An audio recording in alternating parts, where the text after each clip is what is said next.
What's up? You with your boy C How. Today I've got a dope interview with one of the coolest humans that I know. And he also happens to be my coach. TC Hill, Big Juicy. Corey, everybody around Columbus knows him, and he's starting to get some notoriety in national markets as well. With some of the fighters that he's been taking up here lately. He's been my coach for 2-3 years. 2 or 3 years? About 2-3 years. Yeah. 2 or 3 years. So if you knew me as a kid, I couldn't throw them things. But now, under his tutelage, we here. So how are you doing, Coach? Good, man. How you doing, man? I'm doing great, man. I'm glad that we finally got an interview. Yeah, definitely. I feel like I had to get him before he got too high up there on the run. He's rubbing shoulders with Dana White. I mean, he's out here doing some pretty big stuff, man. You just got back from Florida, right? Yeah, Miami, Florida. Yeah, had a fight show there. We're on the Fireside Corner. Okay. Went pretty well, you know. He won, Nice. so you know we got the W, so it feels good, Yeah. you know, and got to rub a little some shoulders with some big names and stuff, and Yeah. get my feet wet in that market. So Well, I'm sure you felt like you arrived. Like that's where you're supposed to be, man. I feel like I'm lucky to have you as a coach, but I'm blessed. yeah. Yeah. So what originally got you into coaching? You're obviously built for basketball, or not even coaching. Let's just start. What got you into fighting? Well, actually, when I was playing basketball, my goal was to play in NBA or overseas at least. That was everybody's Yeah, goal. exactly. Yeah. So that being said, you know, training rigorously. You know, I played high school. I played middle school, high school, college. After college, was training to play overseas actually, and Okay. kept getting injured. You know, I tore my Achilles, I tore my patella tendon, and things just kept happening. So Things that kind of let you know maybe basketball wasn't right. wasn't the move. Yeah. So after basketball, I was like, I need to do something to stay active. And the first thing I got into was mixed martial arts. Okay. So I joined a group back in the day. The gym was called Buckeye MMA. Okay. Mixed martial arts. I got into that. I trained with them for many years. Met a lot of people, and also. What was funny is one of the guys that got me in it, by the name of, two people really, Jamie Walker, Okay. good friend of mine, and Jason Riley, another good friend of mine. And both were amateur professional fighters. So training with them, I got into that. How did that happen though? How did that conversation go? Like, were they just like come to the gym with us, or Well, like? it's funny, you know, me and Jamie did a little bit of training back and forth, nothing serious, but Jason Riley invited me to the gym. He was like, "Have you sparred before?" And you know, I really didn't, I never really sparred before, and I was like, "Yeah, I spar. Oh, you know, I come in there, you know." He's like, "Do you want Fake it till you make it. Yeah, exactly. And that was a big mistake.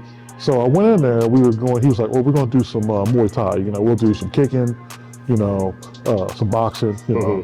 I'm like, "Cool, yeah, I know what to do, you know." Yeah. And got my butt whooped, got my butt handed to me. And that was a big reality check Yeah. that I really need to start training. So that's when I took the sport seriously, because I just walked in because I'm big, you know, Bob, you know. You got a natural advantage. Exactly, and the thing about combat sports is you'll get checked quick. You get reality checked quick. Yeah, especially if the work isn't behind Right. what you're presenting. Yeah. Exactly. So training at Buckeye Mixed Martial Arts for those years, and kind of going over to the boxing part, we needed a striking coach. So Jason was like, hey, I found this guy, he'll help us with because we didn't have a striking coach. Okay. We had a jiu-jitsu coach, we had a Muay Thai coach, but we didn't have a striking coach. Okay. So Jason found a guy, Rob Pilger. He's like, we can go to this boxing Pilger's gym. We'll just throw that out there real quick. Pilger's gym, And he was like, I found this boxing coach, Rob Pilger, to help us out with our striking. I was like, cool. So we started going over to which is the old facility, which Pilger's first gym was just a garage gym. And which is a shout out to Rob Pilger because now we're in his new facility. Right, bigger and better things. Bigger and better things. Yeah. So so I started going there with, and a lot of the people from the Buckeye were starting to go there. And I actually started liking boxing better. You know? So is that what you kind of leaned into at first? Yeah, leaned into that. I was still training mixed martial arts like jiu-jitsu and Muay Thai, but my niche was more boxing. So even though I was still training, Rob took me under his wing, and I did my amateur fights through him. And the rest is history, really. I gotta be honest, man. Yeah. If I was going into an amateur fight at my weight class, and they were like, "That's the guy you're fighting," yeah, I might duck out of that fight. How tall are you? You're like 6'5", 6'4"? 6'6". 6'6". 6'6" even. The weight? Right now, I weighed myself at the gym. I'm 280, about 275, 280. It fluctuates. I'm gonna tell you, I thank God that this guy is like somewhat of a teddy bear when he does get in there and spar with us. But on a competitive level, that's gonna be a problem. Like anything over 225 in the master's class is all heavyweight. So this is what you might have to face on one of those days if you ever want to jump in there on the master's class. So boxing being kind of your forefront, I know you do a lot with jiu-jitsu too. Yes. What belt are you right now? Right now I'm just a blue belt. I've been doing no gi for probably 10 plus years. Okay. But I've been doing gi, which you wear the full outfit and everything. Right. I've been doing that for about 5 years now, 4 to 5 years. So all right, you loved boxing. That was kind of your introduction into the mixed martial arts. Right. How did you get into the jiu-jitsu, no gi versus gi? Well, I've been doing gi for so long. Like I said, I started off at Buckeye MMA. We did nothing but no gi. We didn't do any gi. Which is harder, right? Gi is harder. Really? Yeah. I would think that maybe no gi is harder because what do you have to grab? No gi is more fast paced. Okay. You can get out of things a lot easier. Gi, you can try to escape, they can grab you.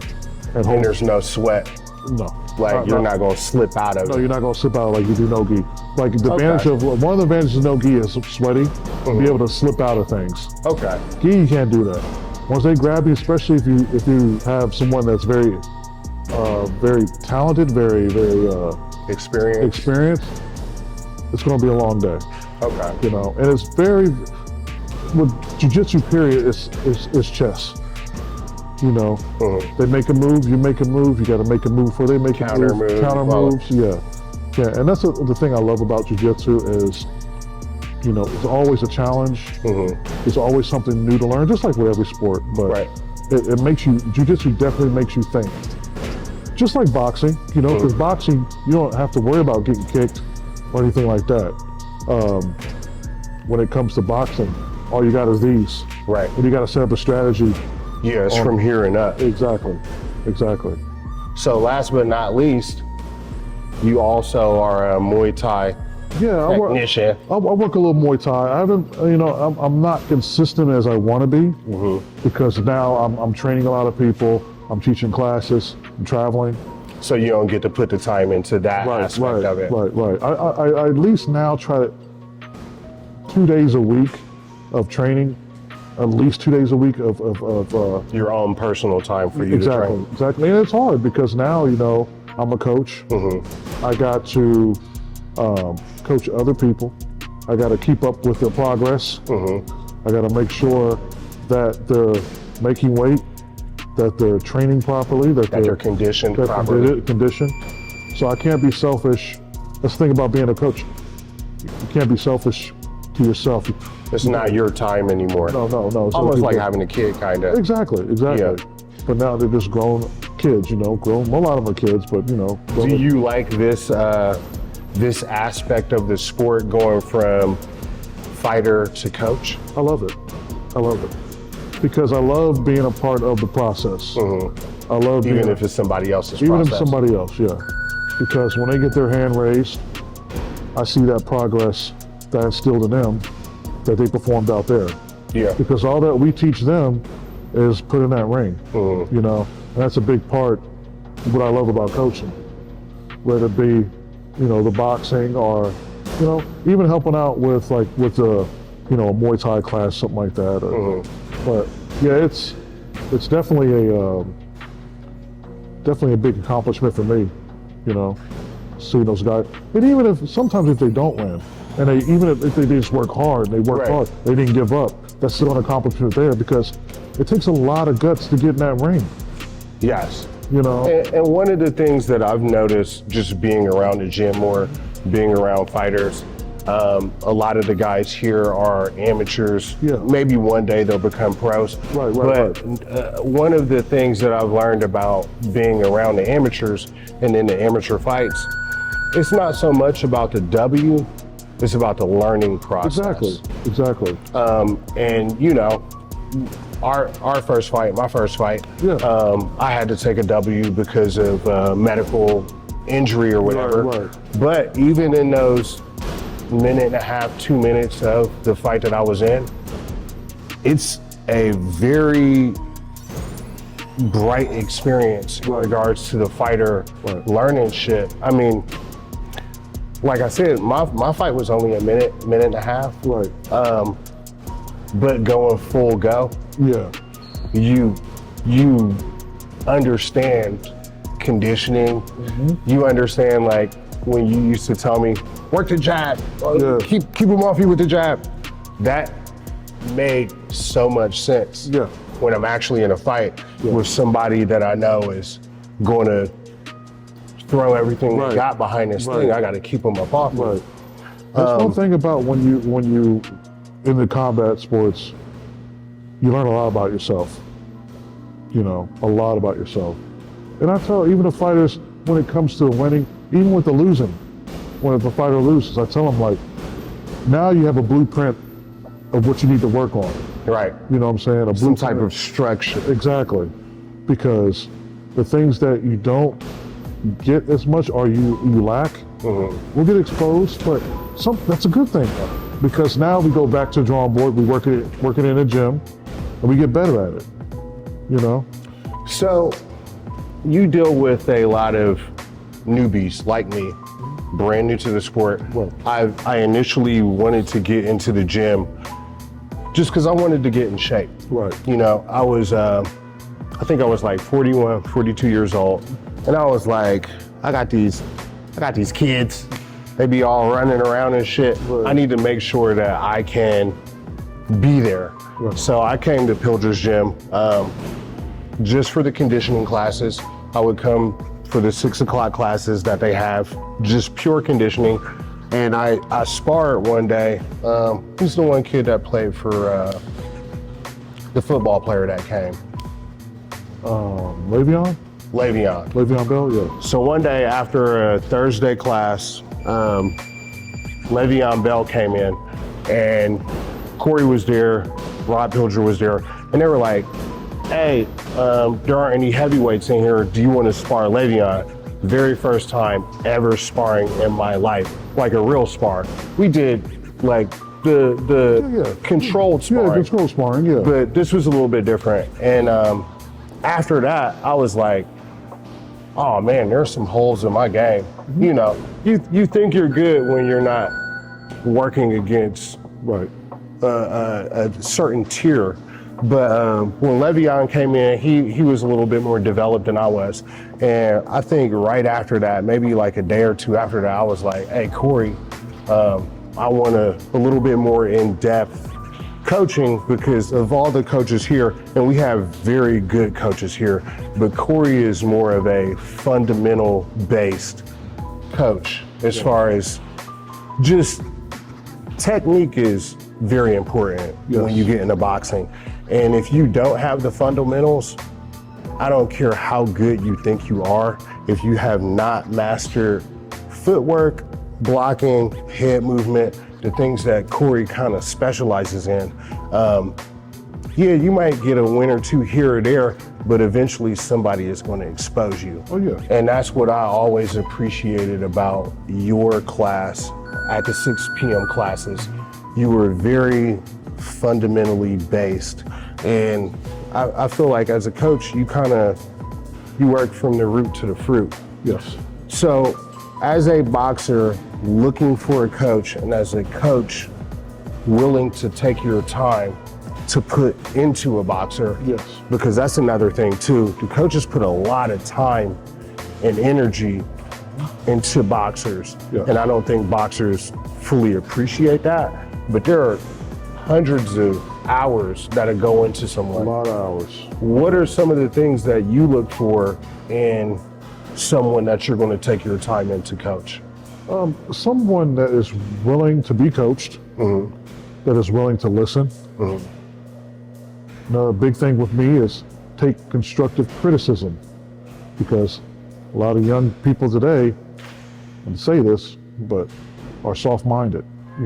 They can't take constructive criticism. Yeah, even when it benefits. Exactly, because I come from an old school where Rob would tell us, hey, how it is, you're not doing this right, you're not doing this right, you need to work on this. And it's not that we're talking bad about you, we're just trying to help you out. And we are coaches, that's what we do. We're on the outside looking in. Yeah, your job is kind of to critique. Exactly. So when we're coaching you and you're in the ring, we're seeing what you don't see. And Eyes in the sky. exactly. So we want to make sure those things that you don't see, we talk about it, we get out a plan, and we get better at it. And there's a lot of kids nowadays that just, I've seen a lot of kids come and go a lot of the times because they can't take constructive criticism. They think that it's us coaches are trying to talk down on them, but we're not.